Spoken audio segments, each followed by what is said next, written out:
Hello everyone, and welcome back to the Wisdom State Podcast. I am your host and Dungeon Master Sam, and today we're going to be looking into the brand new fighter in the 2024 Player's Handbook that comes out this September. Let's get going.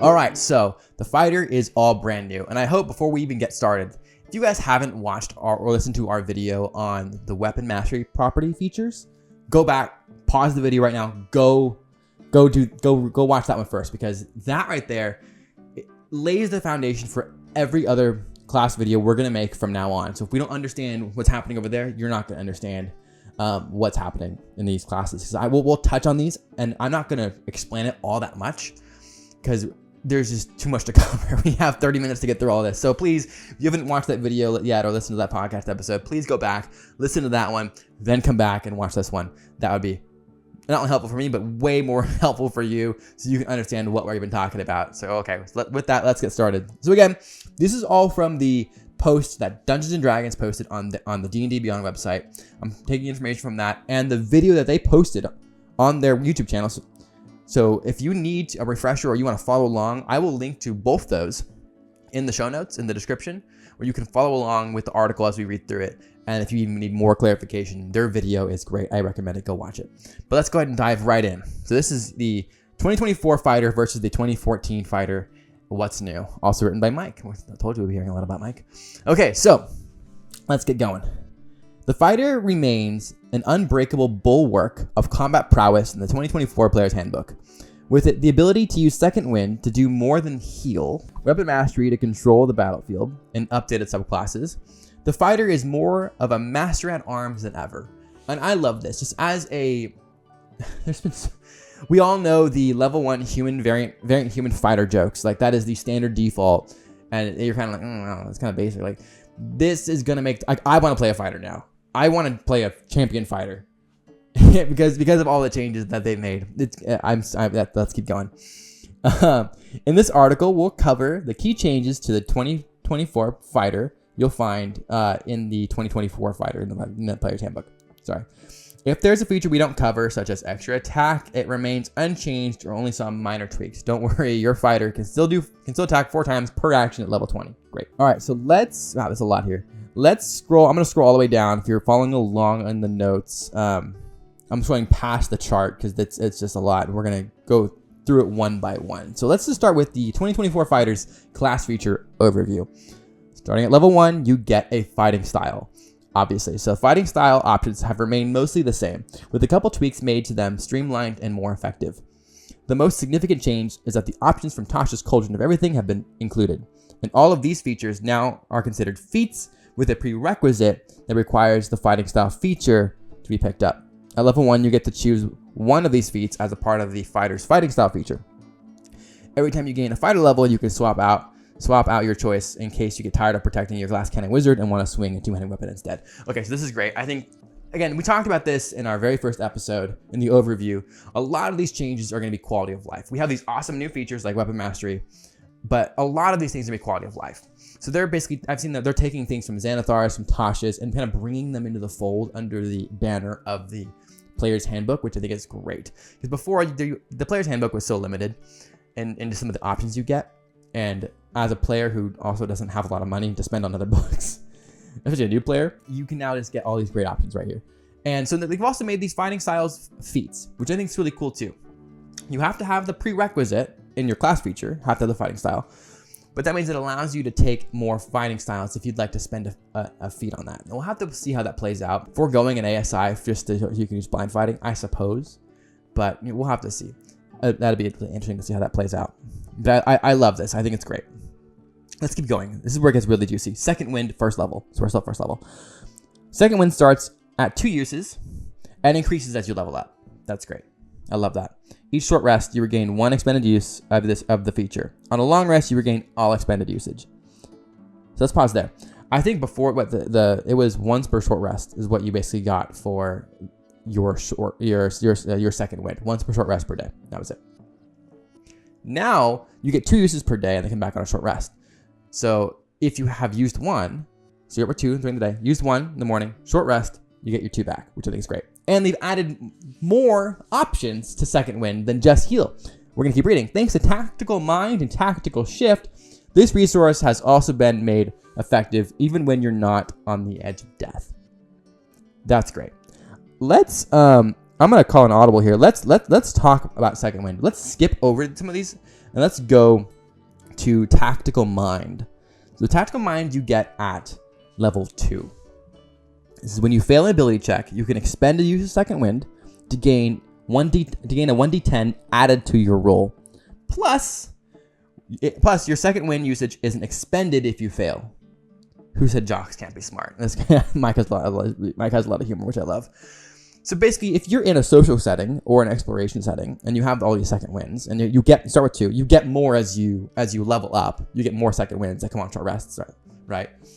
You can now expend your short rest to basically add a d10, that short rest die, to that ability check. And if it fails, you don't lose the Second Wind, which is great.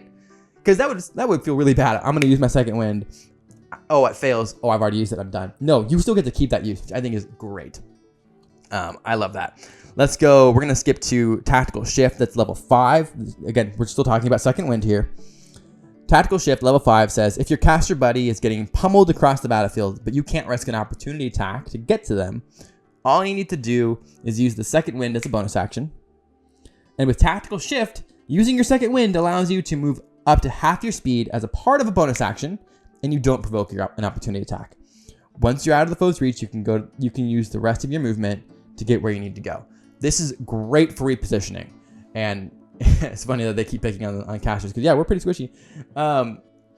You make an attack, and you want to kind of bonus action get out of there, kind of like a cunning action. You can now use your Second Wind to do that. This is essentially cunning action, except you only get to use half your movement, which is, I agree. Rogues should be the best at this. The rogues should be the best of the stab and get out. That's why I think the rogue's cunning action is perfect, and I actually am okay with the fighter only getting to use half their movement because we don't want to make this too OP or step on anyone's toes. But this is a great way to attack, bonus action, kind of reposition yourself, right?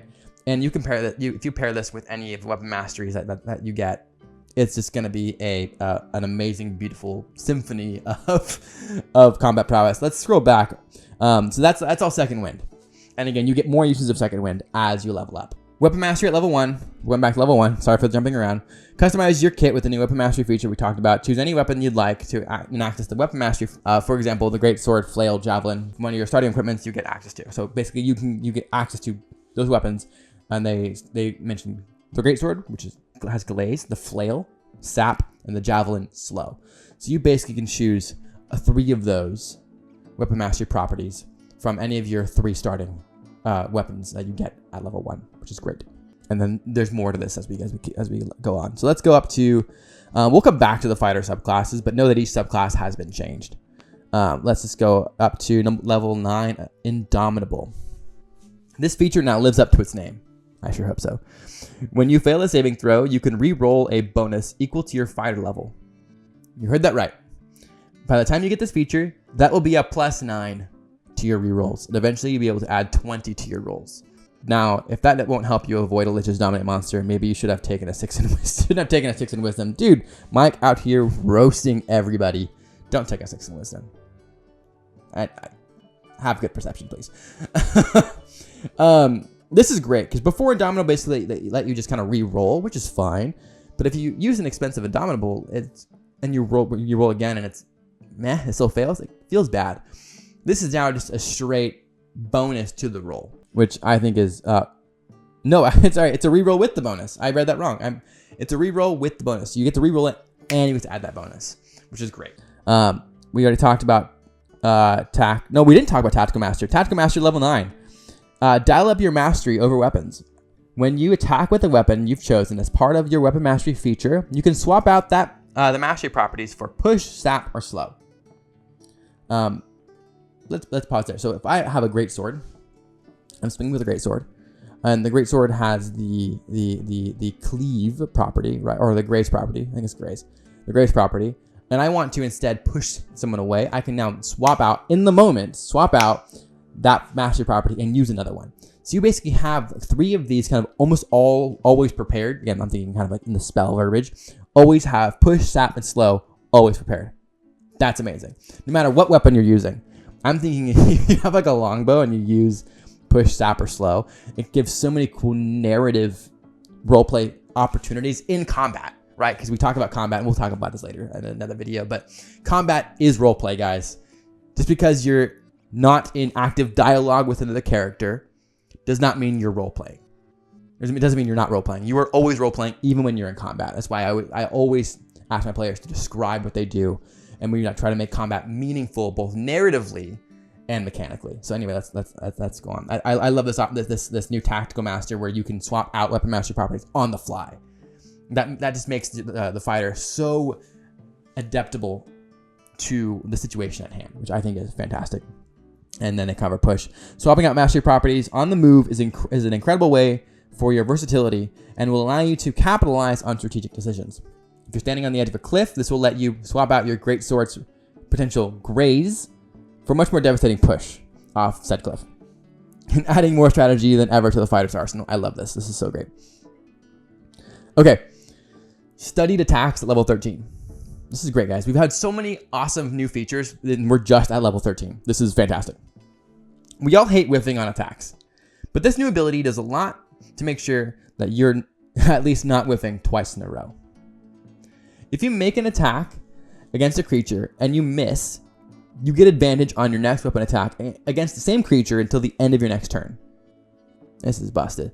So whenever you miss with your first attack and critical hit in your second, because of advantage, you can always say, that first one was for research. So again, awesome, fun roleplay opportunities. So you swing and a miss. Again, at this point, you have like 3 attacks per action. Sorry, the cat is tearing apart my couch. You have 3 attacks per action. You make an attack, you miss, the next attack is advantage. Now, if you hit, the third attack is made normal. I would say if you make an attack in your first attack, miss, advantage on the second one, you miss, you would get advantage on the next one until you eventually hit. So basically, they're trying to reduce the amount of times you miss in a row, which I think is great. Because again, you're a fighter. This is what you do. You attack the enemy. You fight. You've been training for this your whole life, whether you're a gladiator, whether you're a general in the military. This is your calling. This is what you do. You swing your sword. You shoot your bow. It's dumb and doesn't feel good as a fighter to miss that many times. You shouldn't be doing that. Narratively, you shouldn't be doing that. And I think this helps give the fighter that identity of, hey, I am a master at arms. I am the best at combat, whether we're fighting one-on-one or whether I'm fighting in a horde of enemies. I love that so much. Let's keep going. At level 19, and this is a feature that is across the board for every single class. At level 19, you get an epic boon. These epic boons, we've had these in the 2014 version. They're basically just mega feats, but like mega feats. These are amazing, kind of game-changing feats, which I feel like are awesome. Epic boons are a new type of feat introduced in the revised core rule set that are level locked at level 19. The fighter gets their choice of one of the 12 epic boons found in the new player's handbook. Then they recommend the boon of combat prowess as the one to take. So you have a list of 12. You can take any one of them. Obviously, there's going to be some that are going to be better than others for your specific build, unless, if you're going for just kind of role play, it doesn't matter. You take whatever one you think is best, fits your character. But for those of us who like to kind of optimize, they recommend taking in the boon of combat prowess, which allows you to increase an ability score by 1 to a maximum of 30. So first off, you can increase it to a max of 30. That's great. Also, whenever you miss an attack roll, you can just choose to hit instead. Once you use that ability, you can't use it again until the start of your next turn. So the fighter just gets so busted such at high levels. If you take that boon, you can say, I'm going to up my strength. And if I miss on an attack roll, I can, on once per turn, not once per day, not once per short rest, once per turn, I can say, nah, I hit. I can just change the fabric of reality and say, I hit. That's awesome. That is awesome. I think that's just going to, that just feels so good as a martial, as a fighter. I absolutely love this. And that's their level 19. Let's go to this, move to their capstone. Let's talk about this. So their capstones are all in, I think, in their subclass, because I'm not seeing in this note any level 20 abilities. But either way, that level 19 ability sure is great. Let's talk about the subclasses for a little bit. Okay, so subclasses. at level 3. In the new 2024 Player's Handbook, we're going to get access to 4 subclasses. The Battlemaster, the Champion, the Eldritch Knight, and the Psi Warrior. And again, they brought the Psi Warrior over from Tasha's Cauldron, and they kind of added a lot more of those subclasses, those kind of psionic-based subclasses, over from Tasha's into the kind of home base of the Player's Handbook, which again is great. More options is always good. So let's talk about the Battlemaster. The Battlemaster has had some small changes. We'll read through this and we'll kind of talk about it each one by one. The number of superiority die and maneuvers you receive are the same, as is the scaling for your superiority die. The maneuvers have been brought over from Tasha's Cauldron of Everything and have had some slight tweaks. There was a change to Know Your Enemy, which removes the 1-minute observation condition and only reveals immunities, damages, and vulnerabilities. Also, the level 15 Relentless Presence now also allows you to use a free D8 instead of spending your superiority die for maneuvers once a turn. These are really great changes, guys. They're bringing over these awesome features from the other books to kind of help organize everything and give us more options when we go through and read the main Player's Handbook. I love this. The Battlemaster, mostly going to change. The Battlemaster is already a really good subclass and already a go-to for a lot of people, that I think this is just kind of sweeten the deal in a lot of ways. The Champion. The Champion is still all about critical hits, with some added bonuses. Remarkable Athlete has been brought to level 3, and now gives you advantage on initiative rolls and strength athletics checks. You also get access to a new feature at level 10 called Heroic Warrior, which gives you heroic inspiration whenever you start a turn without it. Okay, but that is amazing. That is so good. Let's keep going. The Eldritch Knight. The Eldritch Knight remains mostly the same, with some small changes to War Magic and improved War Magic. Instead of getting to attack once as a bonus action, when you cast a cantrip as an action, you can simply replace an attack with a cantrip. This allows you to intermix your magic and attacks more effectively, especially when you get 2 attacks at level 11. 2 extra attacks at level 11, so it's 3 total. Improved War Magic follows this trend, but requires you to forgo 2 attacks to cast a level 1 or level 2 spell. Okay, let's talk about that. And they mentioned this in the video, they've removed the restriction on Eldritch Knights regarding the School of Magic that they can choose their spells from. Before, they could only choose from Evocation and Abjuration. Great schools of magic, honestly. They were really good. But again, my first character was an Eldritch Knight, and it felt limiting just to look at all these spells, all these wizard spells, and no, I can only take them from these 2 schools. Now that's been opened up, and they've done the same thing to the Arcane Trickster, any of those kind of Gish characters. They've removed that barrier, which I think is great. So with the War Magic and improved War Magic, before, right, you can make an attack, and then as a bonus action, you can cast a cantrip. That's cool. Now, as a part of your main action, freeing up your bonus action, you can choose to cast those cantrips as a part of your main attack action. That means I can probably swing, cast Firebolt, bonus action, do something else, Second Wind, move away. 3 attacks. I can attack, and I think I can cast 2 cantrips. Can I cast 2 cantrips? Can I take the attack action and cast 3 cantrips? Yeah, you can cast a cantrip as an action. You simply replace an attack with a cantrip. So you can just Firebolt 3 times in a row.